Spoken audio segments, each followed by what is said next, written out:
Apreciados y apreciadas audiolibro escuchas, esperamos se encuentren muy bien. Reciban todos ustedes un fraterno saludo de nuestra parte. Si el contenido de este canal es de su interés y gusto, los invitamos a que se suscriban y compartan este material. Así crearemos juntos una comunidad alrededor de la palabra y las historias que ésta tiene por contarnos. Recuerden, difundamos la palabra. Ahora, continuamos con Inauditos.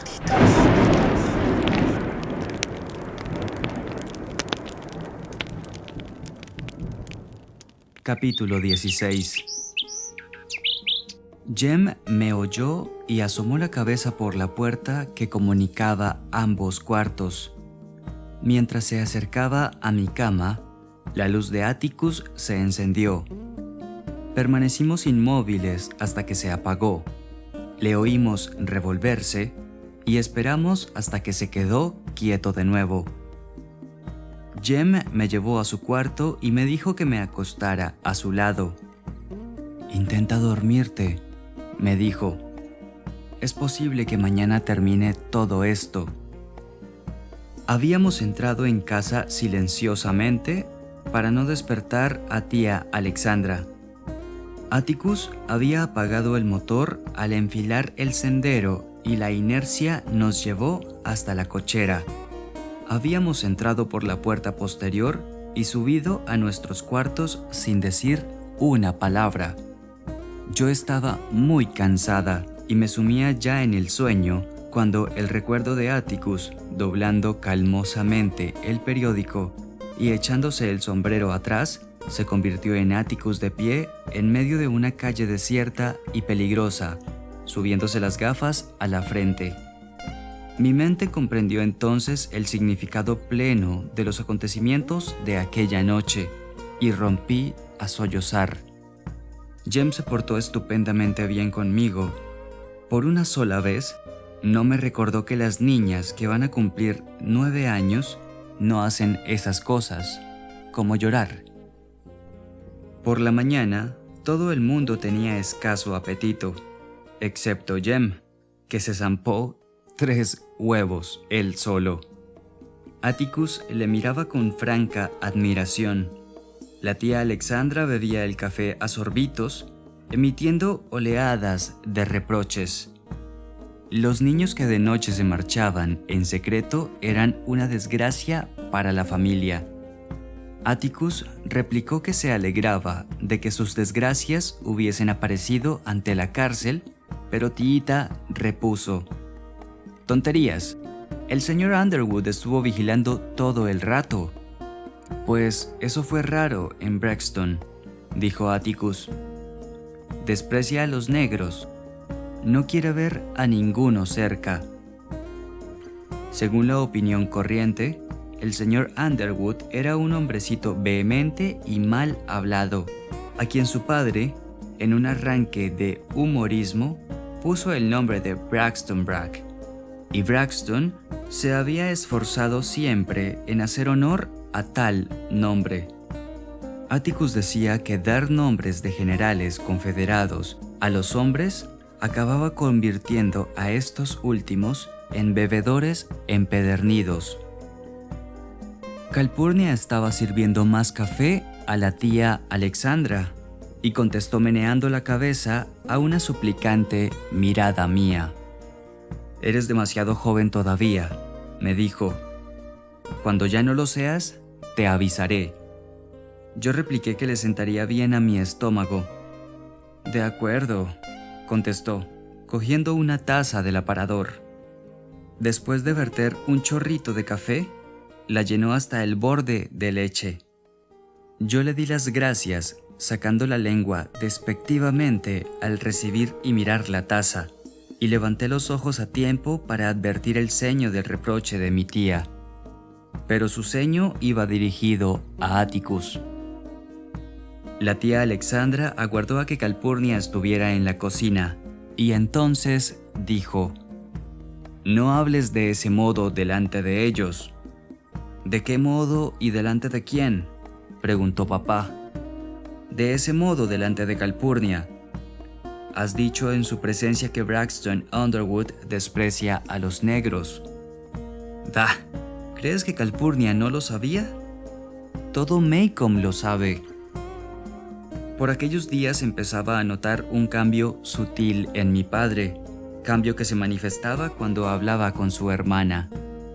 Lo hacía con un tono levemente sairente, nunca con franca irritación.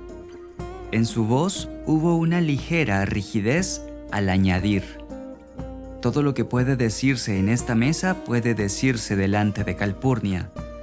Ella sabe lo que representa para esta familia. No creo que sea una buena costumbre, Atticus. Les das ánimos. Todo lo que sucede en esta ciudad se sabe en el barrio de los negros antes de la puesta de sol. Mi padre dejó el cuchillo. No conozco ninguna ley que diga que no pueden hablar. Pero si nosotros no les diésemos tanto de qué hablar, quizá estarían callados. ¿Por qué no te bebes el café, Scout? Yo estaba jugueteando con la cucharilla. Pensaba que el señor Cunningham era amigo nuestro. Hace mucho tiempo tú me dijiste que lo era. Y lo sigue siendo, repuso mi padre. Pero anoche quería hacerte daño. Atticus dejó el tenedor al lado del cuchillo y apartó el plato. Básicamente, el señor Cunningham es un buen hombre, dijo. Solo tiene sus pequeños defectos, como todo el mundo. Jem tomó la palabra. No dirás que eso es un pequeño defecto. Anoche habría sido capaz de matarte.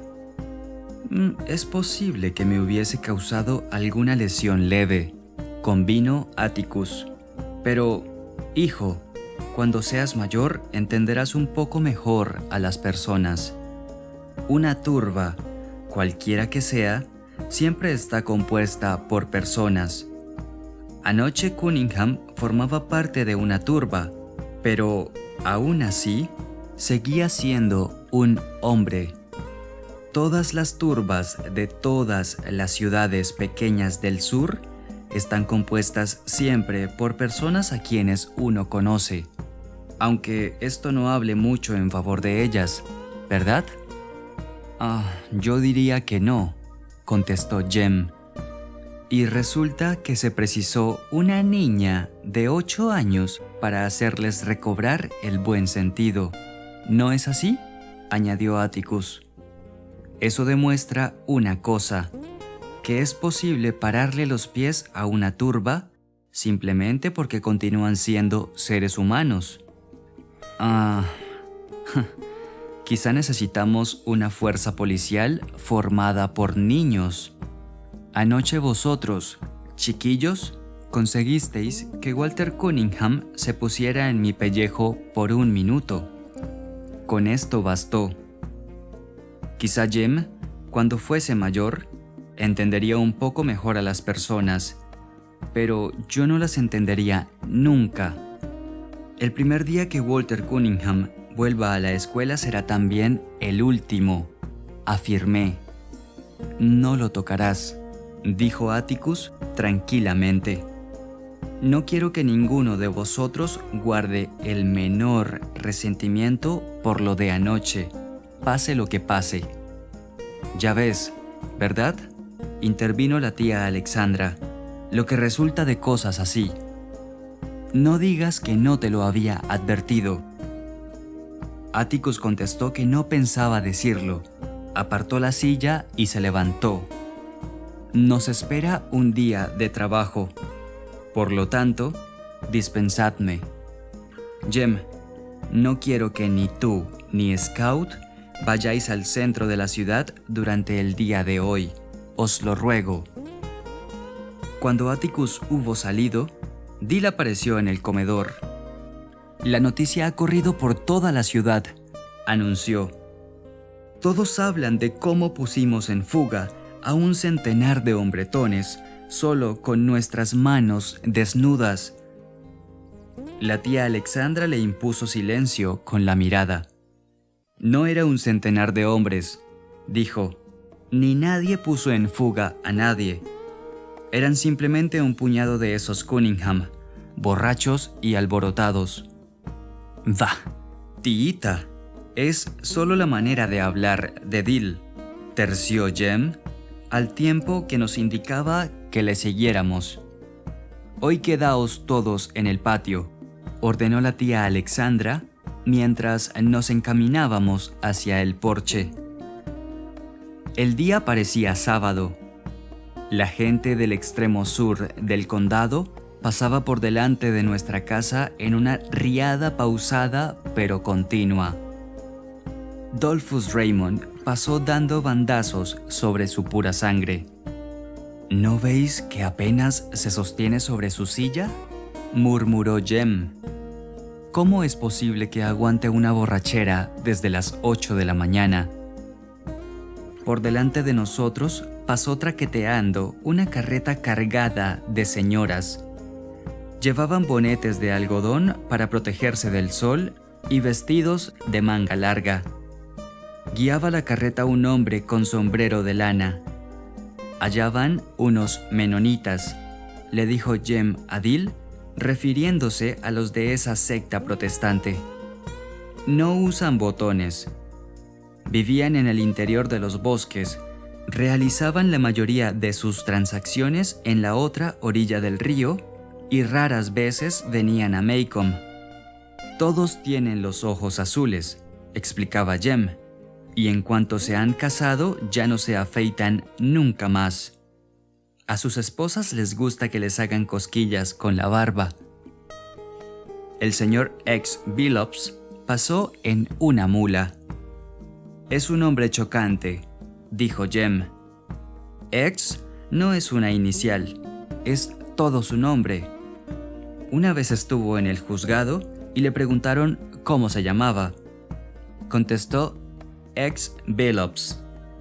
El escribiente le pidió que lo deletreara y él contestó X. Le preguntó de nuevo y él volvió a contestar X. Continuaron así hasta que escribió una X en una hoja de papel y la sostuvo en la mano para que todos lo vieran. Entonces le preguntaron de dónde había sacado ese nombre y él dijo que sus padres lo habían inscrito de este modo cuando él nació.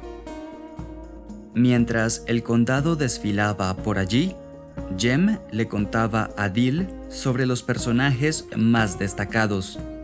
Tinso Jones votaba la candidatura de los prohibicionistas absolutos. En privado, la señorita Emily Davis tomaba rapé, Byron Waller sabía tocar el violín. A Jake Slate le salían ahora dientes por tercera vez. Entonces apareció un carromato lleno de personas inusitadamente serias. Cuando señalaban el patio de Maury Atkinson, encendido en una llamarada de flores de verano, la señorita Maury en persona salió al porche. Maury tenía un detalle curioso. Su porche estaba demasiado lejos de nosotros para que distinguiésemos claramente su fisonomía, pero siempre adivinábamos su estado de humor por la postura que adoptaba.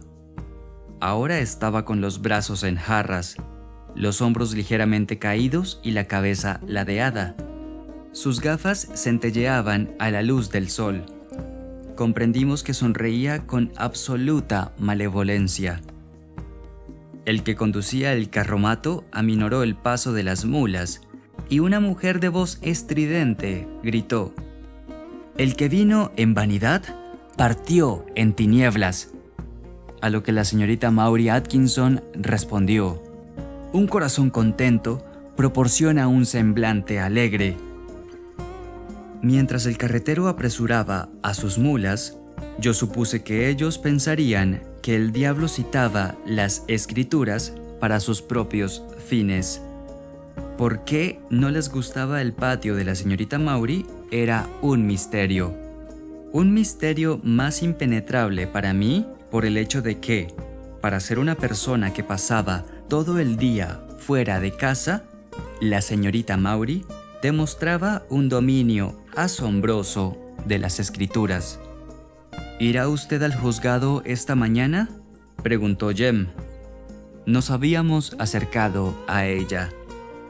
No, respondió. Esta mañana no tengo nada que hacer en el juzgado. ¿No irá a ver qué pasa?, inquirió Dill. No. Ir a ver a un pobre diablo cuya vida pende de un hilo es morboso.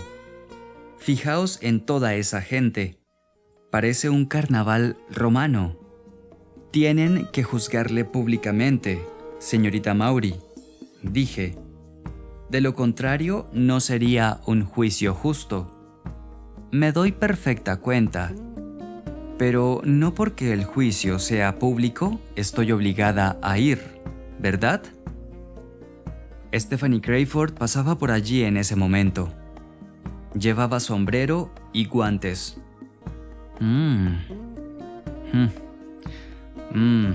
Dijo. Mira cuánta gente. Una pensaría que va a hablar William Jennings Bryan. ¿Y tú a dónde vas, Stephanie?, inquirió la señorita Maury. Voy al Jitney Jungle. La señorita Maury dijo que nunca la había visto ir al Jitney Jungle con sombrero. Bueno, contestó la señorita Stephanie. He pensado que tanto da que asome la cabeza en el juzgado, para ver qué se propone Atticus.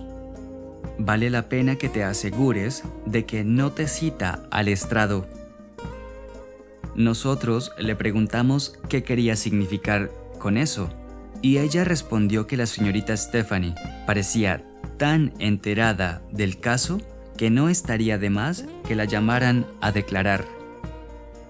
Continuaron rodando por allí hasta el mediodía, cuando Atticus vino a comer y dijo que había pasado la mañana seleccionando el jurado.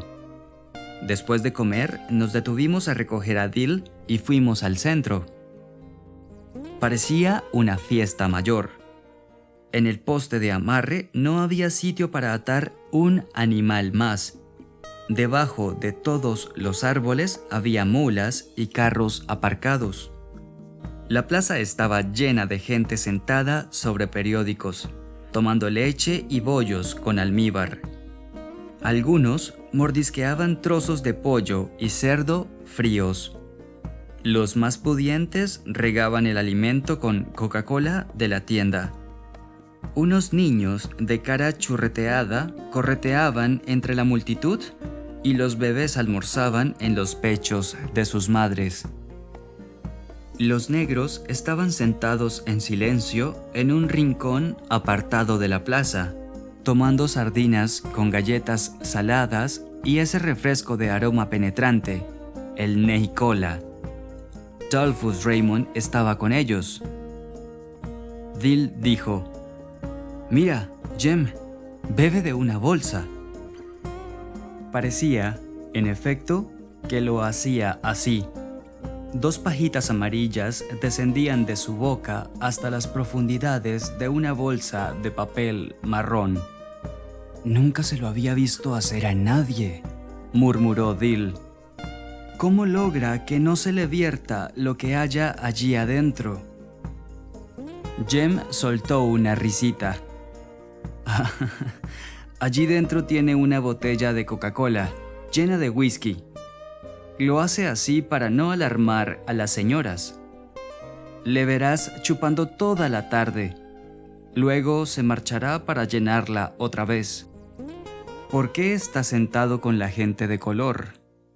Siempre lo hace así. Los quiere más que a nosotros, supongo. Vive solo cerca del límite del condado.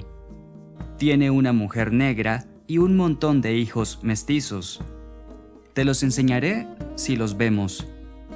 «No tiene aire de chusma», aseguró Dill. «No lo es. Posee toda una ribera del río y, además, procede de una familia antigua de verdad. Entonces, ¿por qué obra de este modo?» Es su estilo, sencillamente, contestó Jem. Dicen que no supo sobreponerse a lo de la boda. Tenía que casarse con una de las señoritas Spencer, creo. Iban a celebrar una boda estupenda, pero no pudo ser.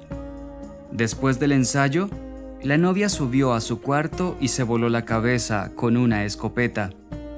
Apretó el gatillo con los dedos del pie. ¿Llegó a saberse el motivo alguna vez? No, nadie se enteró bien, excepto el señor Dollfuss. Dicen que fue porque supo lo de la mujer negra. Él pensó que podía casarse y continuar con la negra. Desde entonces siempre ha estado más o menos borracho. No obstante, siempre ha sido muy bueno con sus pequeños hijos mestizos. Jem, pregunté, ¿qué es un niño mestizo? Mitad blanco y mitad negro, respondió Jem. Tú los has visto, Scout. Aquel chico de cabello rojo y ensortijado que reparte para la droguería. ¿Recuerdas? Es mitad blanco. Son algo triste, de veras. ¿Triste? ¿Por qué?, pregunté. No pertenecen a ninguna parte. Los negros no los quieren porque son mitad blancos. Y los blancos no los quieren porque son mitad negros. Son una cosa intermedia, ni blancos ni negros. Por eso Dollfuss ha enviado 2 al norte, donde eso no les importa. Mira, allí hay uno. Un niño pequeño, cogido de la mano de una negra, venía hacia nosotros. A mis ojos era perfectamente negro. Tenía un hermoso color chocolate, con una nariz ancha y unos dientes preciosos. A veces se ponía a saltar gozosamente y la mujer le tiraba de la mano para que se estuviese quieto. Jem esperó hasta que hubieron pasado para decir: «Ese es uno de los pequeños que os decía». «¿Cómo lo sabes?», preguntó Dill. A mí me ha parecido un negro normal. A veces solo se intuye, a menos que uno lo sepa de antemano. Pero es mitad Raymond, no cabe duda. ¿Cómo puedes adivinarlo?, pregunté. Ya te lo he dicho, Scout. Es preciso saber quiénes son. Vaya, ¿y cómo sabes que nosotros no somos negros? El tío Jack dice que en realidad no lo sabemos. Dice que por lo que ha podido conseguir de la línea de antepasados Finch, nosotros no lo somos. Pero también sería posible que hubiésemos salido de Etiopía en los tiempos del Antiguo Testamento. Bien, si salimos durante el Antiguo Testamento, hace muchísimo tiempo que ya no importa, ¿verdad? Sí, contestó Jem, pero en estas tierras es cuanto tienes una gota de sangre negra, te tratan como a un negro. Mirad. Algo había motivado que los que comían en la plaza se levantasen, dejando por el suelo papeles, envoltorios y envases. Los hijos corrían hacia sus madres. Los de pecho eran colocados sobre las caderas y los hombres, con los sombreros manchados de sudor, reunían a sus familias y las hacían transponer las puertas del juzgado. En el rincón más apartado de la plaza, los negros y Dollfuss Raymond se pusieron en pie y se limpiaron el polvo de los pantalones. Entre ellos había pocas mujeres y pocos niños, lo cual parecía disipar el aire dominguero. Los negros aguardaron pacientemente en las puertas, detrás de las familias blancas. «¡Vamos!», dijo Dill. «No, será mejor que esperemos a que entre la gente. A Atticus quizá no le guste vernos allí», repuso Jem. El juzgado de Maycomb recordaba un poco a Arlington. Las columnas de cemento que sostenían el alero eran demasiado recias para su leve carga. Las columnas eran todo lo que había quedado en pie cuando el edificio original ardió en 1856. Alrededor de ellas construyeron un edificio nuevo. Mejor dicho, lo construyeron a pesar de ellas. Exceptuando el porche de la fachada sur, el edificio era de estilo victoriano primitivo y visto desde el norte presentaba un aspecto inofensivo. No obstante, desde el otro lado, las columnas estilo renacimiento griego contrastaban con la torre del siglo XIX que albergaba un reloj herrumbroso y poco fiable. Parecía que se había querido conservar todo resto de material del pasado.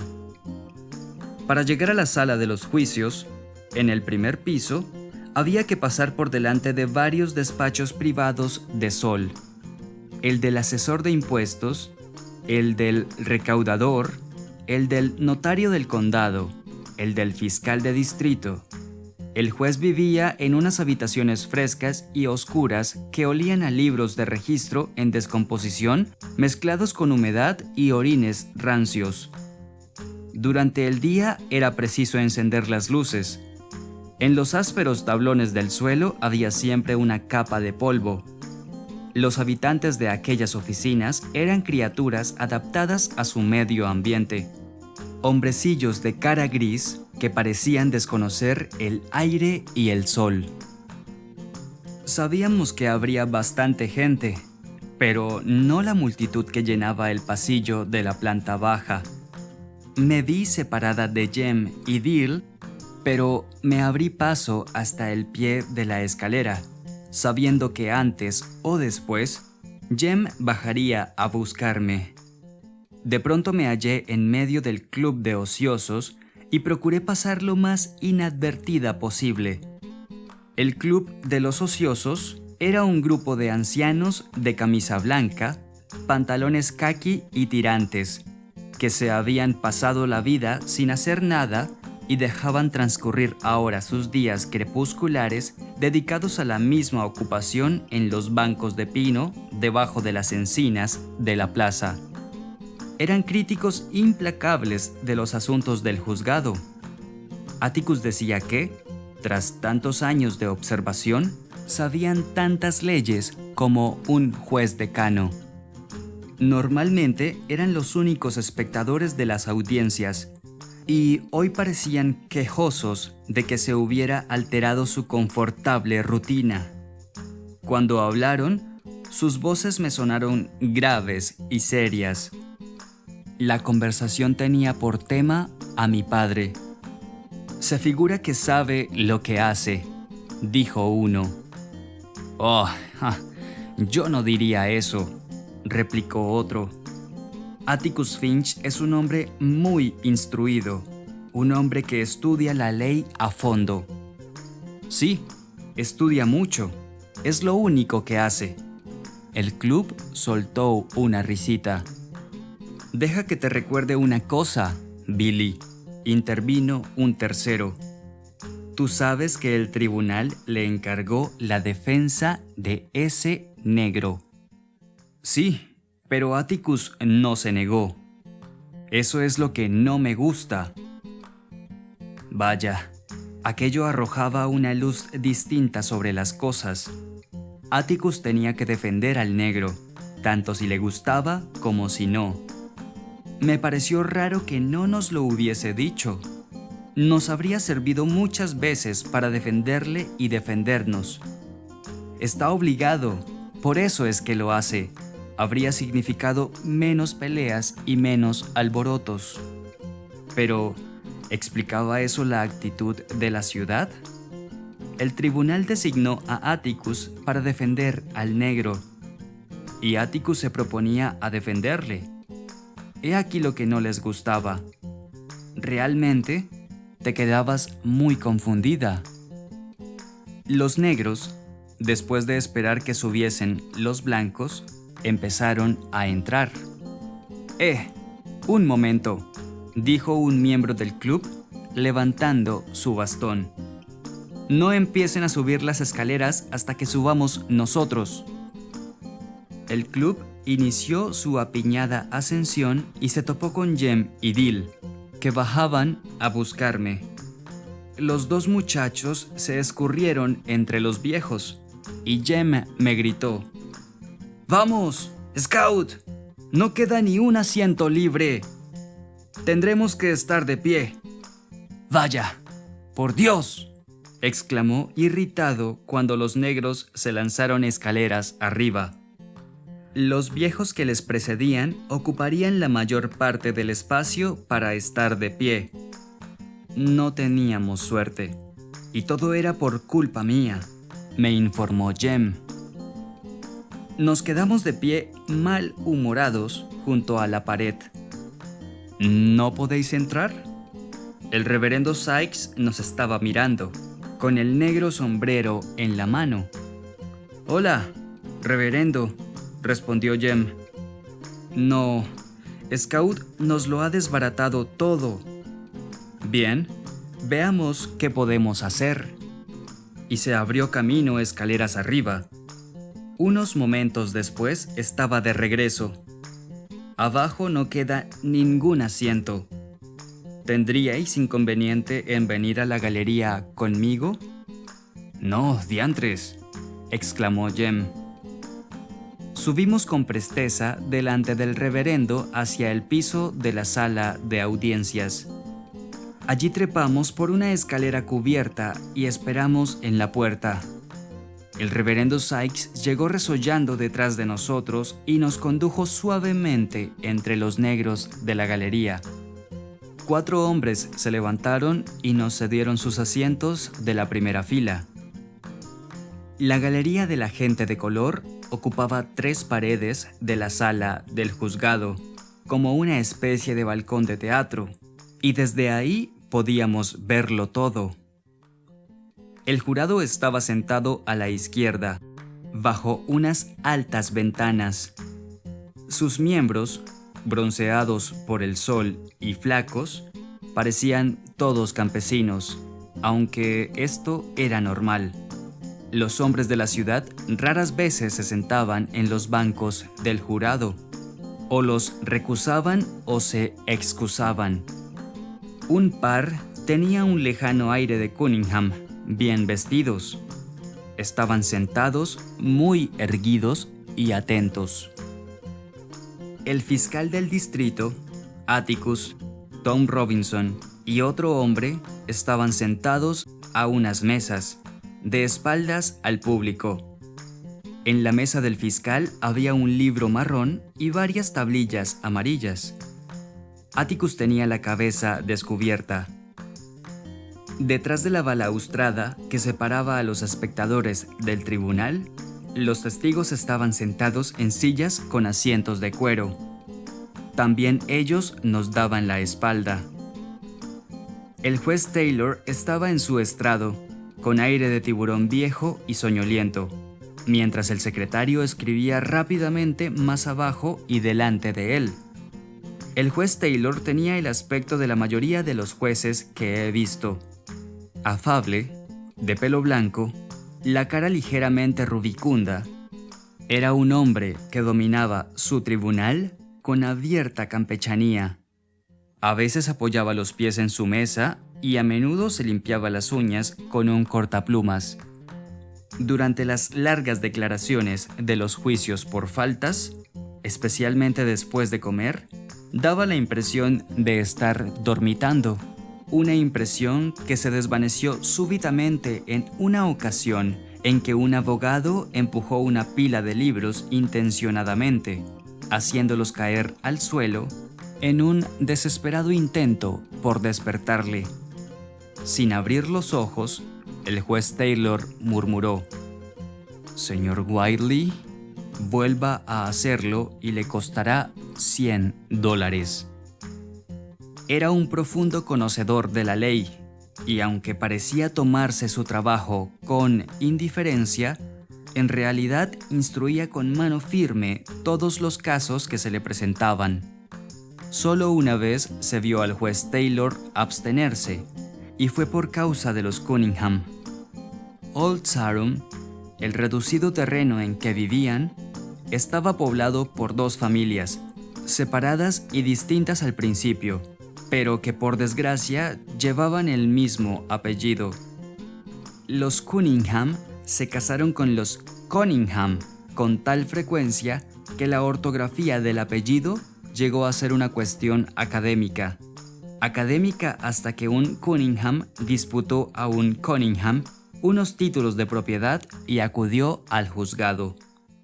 Durante una controversia sobre la cuestión, James Cunningham declaró que su madre escribía Cunningham en documentos y papeles, pero que en realidad era una Conyngham, pues escribía mal, leía muy poco y por las tardes, cuando se sentaba en la galería de su casa, solía quedar con la mirada perdida en la lejanía. Después de 9 horas de escuchar las excentricidades de los habitantes de Old Sarum, el juez Taylor los echó del juzgado sin resolver nada del caso. Cuando le preguntaron con qué fundamento, el magistrado contestó: connivencia entre las partes, y declaró que rogaba a Dios que los litigantes se sintieran satisfechos con haber podido decir en público cada cual lo que tenía que decir. No habían pretendido otra cosa desde el primer momento. El juez Taylor tenía una costumbre curiosa. Permitía que se fumase en su sala, aunque él no fumaba. A veces, si uno era afortunado, disfrutaba del privilegio de verle mascar perezosamente un cigarro largo y reseco. Trocito a trozo, el apagado cigarro desaparecía, para reaparecer unas horas más tarde en forma de una masa cuya esencia había ido a mezclarse con los jugos digestivos del juez Taylor.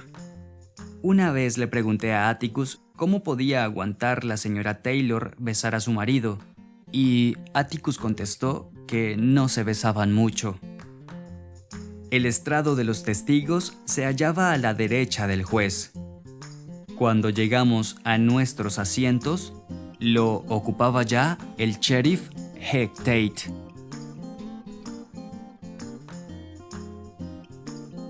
Audiolibro escucha. En el lado izquierdo te dejamos la lista de reproducción actualizada de esta obra. Si te gustó esta entrega, suscríbete y comparte este material. Recuerda, difundamos la palabra.